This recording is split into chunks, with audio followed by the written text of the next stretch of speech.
జిల్లాలోని ప్రధాన జలాశయాల్లో నీరు అడుగంటుతున్న పరిస్థితి నెలకొంది. మన ఉత్తర తెలంగాణ వరప్రధాని శ్రీరామ్ సాగర్ ప్రాజెక్టు వద్ద ఉన్నాం. శ్రీరామ్ సాగర్ ప్రాజెక్టు పూర్తి స్థాయి నీటి మట్టం 1091 అడుగులకు గాను 80 టీఎంసీలతో శ్రీరామ్ సాగర్ ప్రాజెక్టు నిండుకున్న తలపించే విధంగా వర్షాకాలం నుండి ఇప్పుడు మాత్రం శ్రీరామ్ సాగర్ ప్రాజెక్టులో ప్రస్తుతం 23 టీఎంసీలే చేరింది.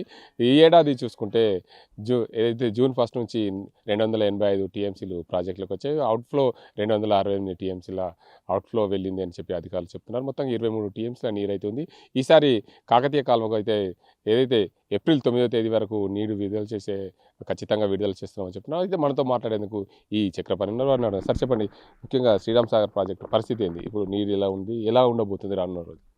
అయితే మనం గత సీజన్తో పోలిస్తే ఈ సీజన్లో మనం చాలా పైకే ఉన్నాము. మనం పోయిన సీజన్కు ఈ సీజన్కు మనం ఒక 7 టీఎంసీల నీరు పైకే ఉన్నాము. కాబట్టి మనకి ఏప్రిల్ 9 వరకు ఎలాంటి ఇబ్బంది లేకుండా సాగునీరు అందించగలుగుతాము. అలాగే 30 జూన్ వరకు కూడా తాగునీరుకు ఎలాంటి డోకా లేదు. తర్వాత ఒకవేళ వర్షాలు లేట్ అయినా కానీ కూడా మనకు జూలై 30 వరకు కూడా తాగునీటికి ఎలాంటి ఇబ్బంది లేదు. కాకపోతే ఇప్పుడు లాస్ట్ దశకు వచ్చాయి కాబట్టి రైతులు కూడా పొదుపుగా వాడుకొని కింది వారికి నీరు అందేటట్టు కూడా వాళ్ళు సహకరించాలని మీ ద్వారా మేము వాళ్ళకి విజ్ఞప్తి చేస్తున్నాం. తర్వాత ఎందుకంటే ఉన్న వాటర్ను కొద్దిగా వాడుకుంటే మన తాగునీటికి కూడా రేపు ఫ్యూచర్లో ఇబ్బంది ఉండదనేది ఒకటి మా యొక్క ఆశాభావం. అయితే సార్ చెప్పండి, ఏదైతే ప్రాజెక్టులో ఎండలు ఎక్కువగా ఉండడం నేపథ్యంలో ప్రాజెక్టులో నీళ్లు ఏమైనా ఆవిరయ్యే అవకాశం ఉంది? ఉంటుంది. అవన్నీ మేము ఇప్పుడు ఈరోజు మనకి 23.7 టీఎంసీ ఉన్నాయి వాటి నిల్వ. మనకు ఏప్రిల్ 9 వరకు 13 టీఎంసీల నీరు అవసరం పడుతుంది. కాబట్టి మనకు 10 టీఎంసీల నీరు మనకు బ్యాలెన్స్ ఉంటుంది. అందులో నుంచి మనకు 1.64 TMC mission Bhagiratha up to June 30 వరకు. అలాగే ఈ ఎండలకు ఎవాపరేషన్ లాసెస్ కూడా 2.84 టీఎంసీ కూడా ఎవాపరేషన్ లాస్ పోను కూడా మనకు 5.86 టీఎంసీల నీటి నిల్వ ఉంటుంది.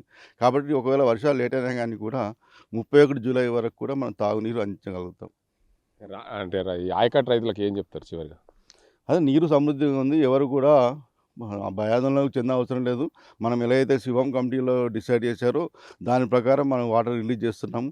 కాబట్టి రైతులు ఏంటంటే కొంచెం ఎండలు ముదిరినాయి కాబట్టి ప్రతి ఒక్కరికి కూడా మాకే నీరు మొత్తం రావాలన్న ఆశ ఉంటుంది. అట్లా కాకుండా అంటే వాళ్ళకి సరిపోయిన తర్వాత కిందికి ఇస్తే అందరికీ నీళ్ళు వస్తాయని మేము ఆశాభావం వ్యక్తం చేస్తున్నాం.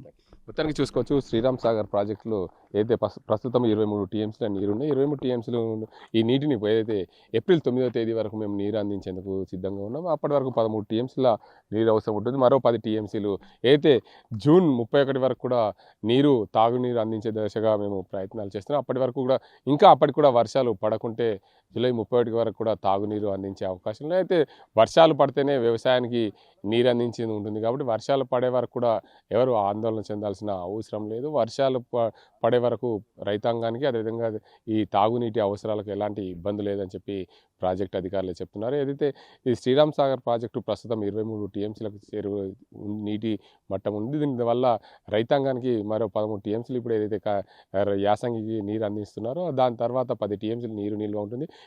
ఎండలకు అయితే 2 టీఎంసీల పైగా నీరు ఆవిరైతుంది. తాగునీటి కోసం అయితే నీరు ఇప్పటికైతే ఇబ్బందులు లేవని చెప్పి ప్రాజెక్ట్ అధికారులు చెప్తున్న పరిస్థితి. ఇది ఇక్కడ పరిస్థితి. ప్రపంచంలో ఏ మూల ఏ క్షణం ఏం జరుగుతుందో వేగంగా తెలుసుకోవడానికి తొలి వెలుగు వాట్సాప్ ఛానల్ని ఫాలో చేయండి.